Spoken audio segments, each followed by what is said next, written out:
Welcome and thank you for joining us on Birth Mother Matters in Adoption with Kelly Rourke-Scary and me, Ron Rains, where we delve into the issues of adoption from every angle of the adoption triad.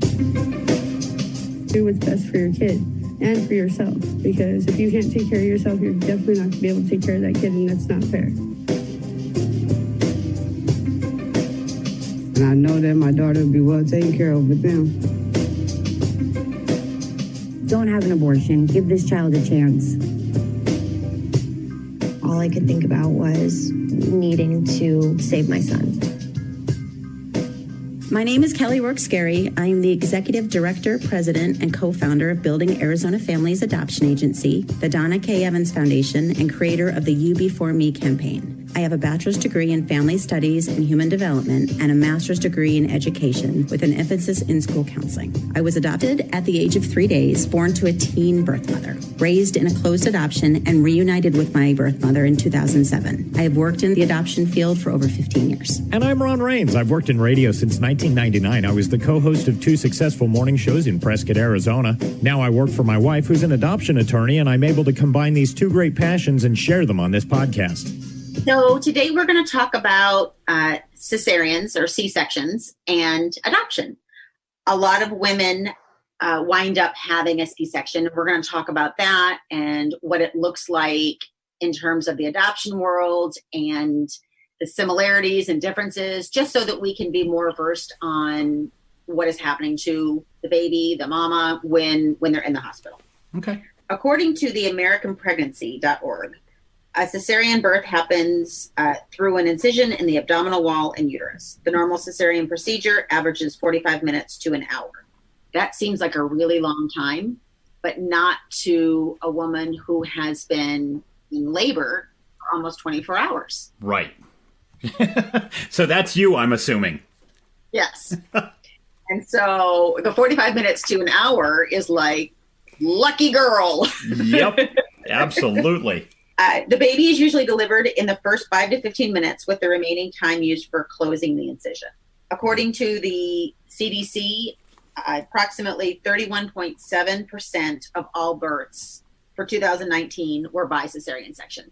That's a lot of deliveries. It's almost a third. And that's what surprised me most as I was going through the information. I was like, almost a third of women or of pregnancies are delivered through cesarean. That surprised me. You know, it doesn't surprise me because I, work with so many pregnant women, and that sounds about right. I mean, if I was to go back and start counting on my fingers, which are having, natural or C-sections, then that would make sense. So yeah, that sounds right on.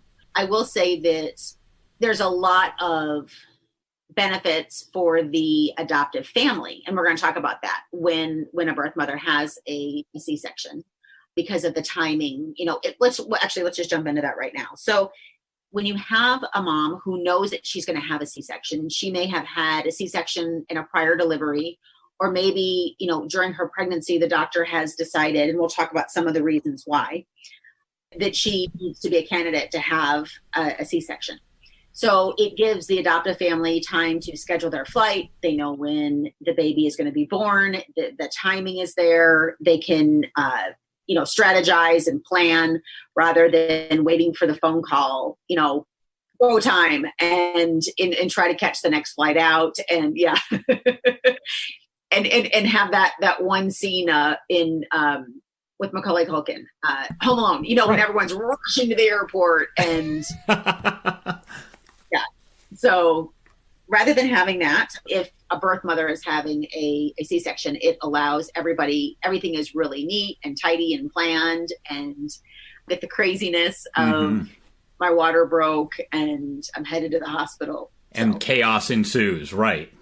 With a C-section, they normally allow one person to be in the delivery room. And sometimes it is the birth father. Sometimes it is the adoptive mom. I've never had it be the adoptive father. Just saying. I've never had that. We've had it be the adoption caseworker. Sometimes it is the birth mother's family member, like her mom, or maybe a close friend. So it really just depends on who she wants to be her support person. If it's the adoptive mom, it's usually because they have formed a really close bond. And then it's sometimes between the birth father and the adoptive mom. Normally the birth father will prevail if they're very close and in a relationship, but if not, then the adoptive mom sometimes gets to go in. And like I said, I've had all my caseworkers be in for deliveries and a C-section. So it's not for everybody to be in there. I have not had a C-section, so I can't speak from experience, but from speaking with people, you know, you're in a surgery. I mean, it's a serious surgery. Right. And it's one that I think people, because they're so common, people are like, yeah, it's just a C-section. I mean, it's a serious surgery. And I think that it, you know, the babies, one of the other advantages of a C-section is the babies don't come out cone-headed. You know, they're not stuck in the birth canal. They come out with the beautifully shaped heads. They don't, you know, they haven't had to go through the birth canal, so their faces aren't all swollen and bruised and, you know, looking like they just, you know, fought a war when they came out. But, you know, it's not something that you just automatically choose. I mean, obviously, the best is to have, you know, a natural delivery and not have to go through surgery. With a C-section, you know, some women are very afraid to have one because it is a surgery and it is, you know, a significant thing to happen. In the end, the scars are very, very small. You can still wear a bikini afterwards. I mean, they used to, you know, gut you like a fish and, you know, there goes the bikini look. Right. But now they do it in such a way that you can't see anything. And so when you're wearing a bikini, so that's a plus. So Ron, do you want to go over the 10 main reasons for having a cesarean section? According to AmericanPregnancy.org, 10 main reasons for having a cesarean section include placenta previa, breech position, cord prolapse, fetal distress, cephalopelvic disproportion, diabetes, preeclampsia, birth defects, multiple births, and active genital herpes. Right. So when I was going through this, I was talking with Adam, and he is like, what is the really long one? Okay, cephalopelvic disproportion. Right. It means that the baby's head and shoulders are large, and they would worry that the baby would get stuck. Couldn't they just say that? Large head and shoulders? Yes. Sure be a lot easier to pronounce. I'm just saying. Yes. No, yeah, absolutely. And I think all of my children had this and they weren't diagnosed with it. At least it felt that way. All my babies did have big heads. They all had really big heads. They still do. I've seen your kids. No, your children are beautiful on both sides of that family. Thank you. Yes. No, that's funny. Anyway, so yes. And again, I have seen, you know, with our birth mothers, a lot of them, you know, these are all situations in pregnancy that you would deal with in an adoption situation. And, you know, nothing outside of this is really, you know, a surprise, except for doing this for 16 years and helping hundreds and hundreds and hundreds of women with an adoption plan.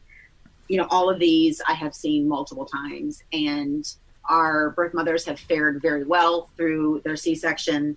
And, you know, after you've had a C-section one time, sometimes the doctor will approve you to have what they call a VBAC.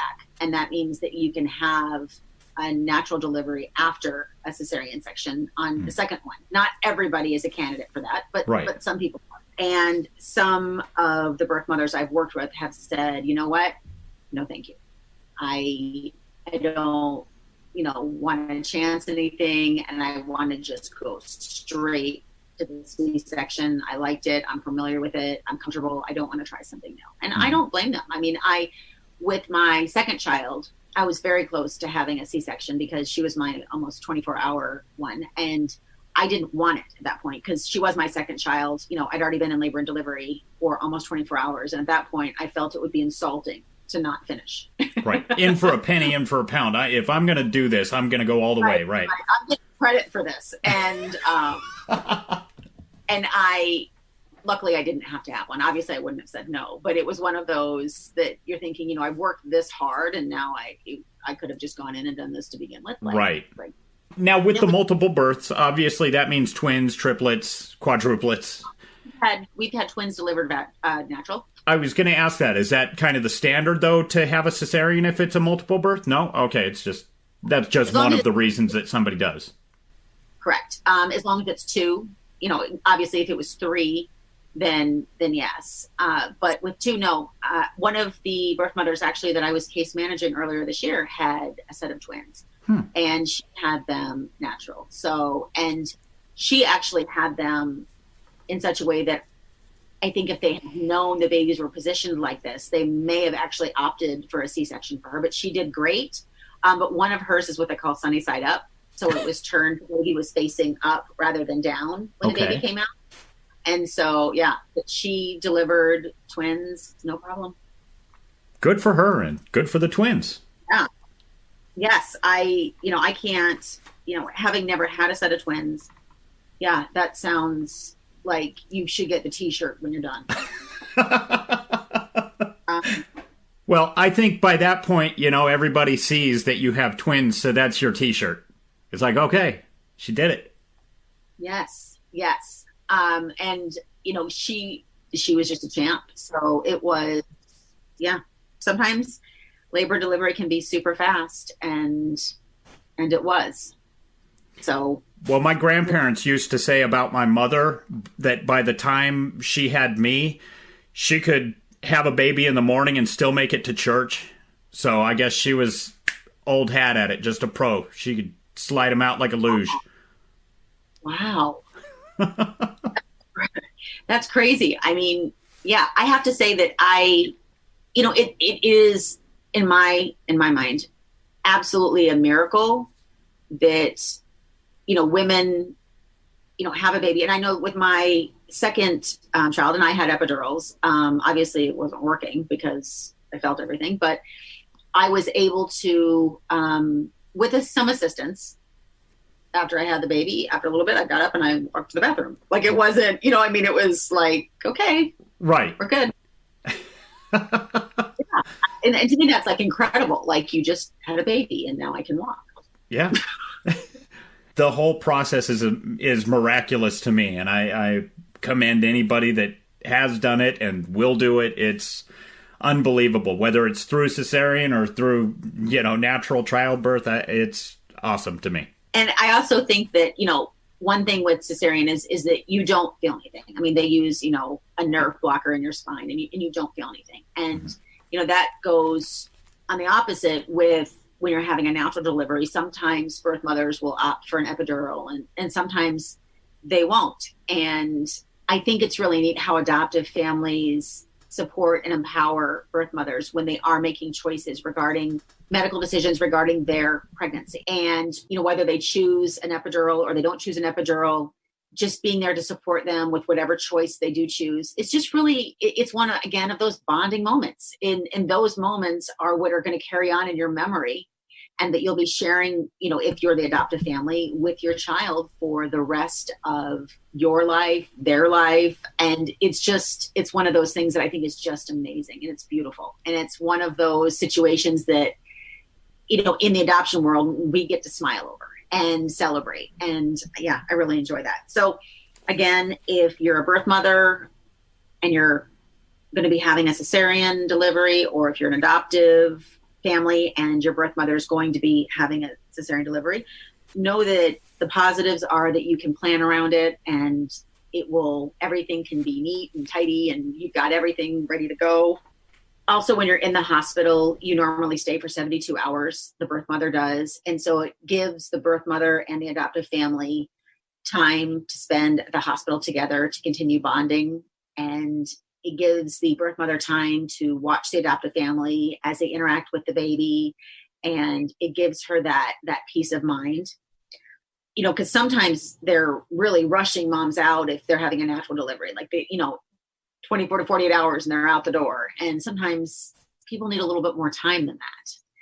I think it's so funny to me when people try to make sure they can maximize their stay, like the episode in The Office, when they didn't want to go in too early because they wanted to make sure they got the full 48 hours. So that's funny. Another thing with a C-section is you don't have to worry about going past your due date. I have never met a pregnant woman ever that has said, I want to go past my due date. I wanted to deliver late. They all think they're going to deliver early. Just Everyone. 2 more extra weeks. I need that extra time. Right. So you've never seen that once. That surprises me. And you've met some pregnant women. No, I've never seen it. I've never seen a woman that would be happy to go past her due date. Everybody always thinks they're going to, deliver early. Mm-hmm. And when, you go to the doctor with a birth mother and the doctor says, oh, you know what? I think we miscalculated your due date. I think you're probably not as far along as we thought. It feels like you just got grounded and put in timeout and then you have to do an extra 2 weeks, So there is nothing. I mean, it really does. There's nothing to ruin, someone's mood. If you tell them, oh, sorry, you're only 22 weeks, not 24. So you've got an extra 2 weeks. It does. It feels like Chutes and Ladders and he's got put back at the start. Right. So I've never seen anybody happy about that. They're happy in the reverse. Right. If they find out they're further along, because that means they don't have to go. That's two less weeks that you have ahead of you. Right. But one thing that is really funny to note is I would say 75 to 80% of every pregnant woman I've talked to thinks that she's going to go early. That she is so big, there is no possible way that she will make it this long. Yeah. And so it's funny. And, they say that doctors practice medicine, which I think is a really good term because, with my second child, they told me, she was going to be so big. That's why they induced me. Actually, back then they induced me at 37 and a half weeks, and they don't do that anymore, but they did. And, she was just going to be too large, just so big. And she was 6 pounds, 9 ounces. Which is tiny. Right. Well, maybe not tiny, but it's small. It was a little peanut. You know what I mean? Like she was not a big baby. Right. And that was with ultrasounds and everything else. And it's just one of those things that you think like, well, that was way off. Yeah. How long you been doing this? What are you, just practicing? So it was one of those moments that you just kind of like tilt your head. I know that when she came out, I looked down at her and the doctor looked down at her and we were both just kind of staring at her. And because we were both expecting this ginormous baby and, her head was big. But so when her head's coming out, you're thinking, okay, maybe you're going to get a big baby. You don't quite know yet. Mm-hmm. And then she comes out, we're looking at her, and nurses are pounding because she was my one that had the cord wrapped around the neck twice. But they, that was not what we expected. I mean, it was a shock. I was expecting, a toddler to come out. I didn't, it was going to be this itty bitty little baby, and yeah, she was little. So that was kind of funny. But yeah, so. That being said, there are advantages. Don't panic if your birth mother is going to have a C-section. I know some people get really nervous. Don't panic. You're going to be in good hands, even though they're practicing medicine. They've got this part down. These are really common. They're scheduled. As an adoption agency, I would say, our biggest hurdle with C-sections are reminding the birth mothers as we're driving them to the hospital that no, we cannot stop at a fast food place on the way because you cannot eat prior. And that has been a struggle sometimes because when you're pregnant, speaking from experience, you want to eat. And if you know that you're not going to be able to eat for, an extended period of time, that doesn't make a pregnant woman happy. Right. And sometimes, I had a situation once where a case manager was driving a birth mother, and she had called me and said, I'm so sorry. I couldn't not take her to Sonic. And I said, you cannot take her on the way to have her deliver by C-section. You can't do that. And she said, she was going to get out of the car. Like I had no choice. And I thought that's okay. And you know what I mean? So for a caseworker thinking, oh my gosh, I can't have a pregnant woman jumping out of my car. Like, I guess we'll just sit at the hospital and we'll have to wait longer for them to, actually perform the surgery. So anyway, that was what are the effects of, because I don't know, I've never been through any of this, but what are the effects of, say, going to Sonic right before? Do they have to? Right, because they don't want you to aspirate or anything like that. They want your stomach to be empty in case they do have to put you out. Like if something isn't going well during your surgery and they actually put you to sleep rather than you staying awake, they want to make sure that you can breathe the whole time. So in any surgery, when you're put out, they don't want you to eat prior. And like I said, when you're pregnant, food is a really big deal. I knew another couple that, the wife wanted a piece of chocolate cake from Cracker Barrel, and she sent out her significant other to go and get one, and they were out. And so he actually had the store manager write a note to his pregnant significant other saying that they were out of cake, because he was afraid to go back and not have the piece of cake. So he had a handwritten note from the manager to give to her. So, food is a really big deal. Mm-hmm. And it's not something that should be taken lightly. So that's one thing. So, anyway, that being said, the only issues we've ever had really are trying to convince a birth mother that you cannot eat prior to going to the hospital. So there's lots of positives in having a C-section if that is the way that the doctor feels is best and safest for both mom and baby. And know that you will be in good hands. Thank you for joining us on Birth Mother Matters in Adoption. If you're listening and you're dealing with an unplanned pregnancy and want more information about adoption, Building Arizona Families is a local Arizona adoption agency and available 24/7 by phone or text at 623-695-4112. That's 623-695-4112. We can make an immediate appointment with you to get started on creating an Arizona adoption plan or just get you more information. You can also find out more information about Building Arizona Families on their website at azpregnancyhelp.com. Thanks also go out to Grapes for allowing us to use their song I Don't Know as our theme song. Birth Mother Matters in Adoption was written and produced by Kelly Rourke Scary and edited by me. Please rate and review this podcast wherever you're listening to us. We'd really appreciate it. We also now have a website at birthmothermatterspodcast.com. Tune in next time on Birth Mother Matters in Adoption. For Kelly Rourke Scary, I'm Ron Rains.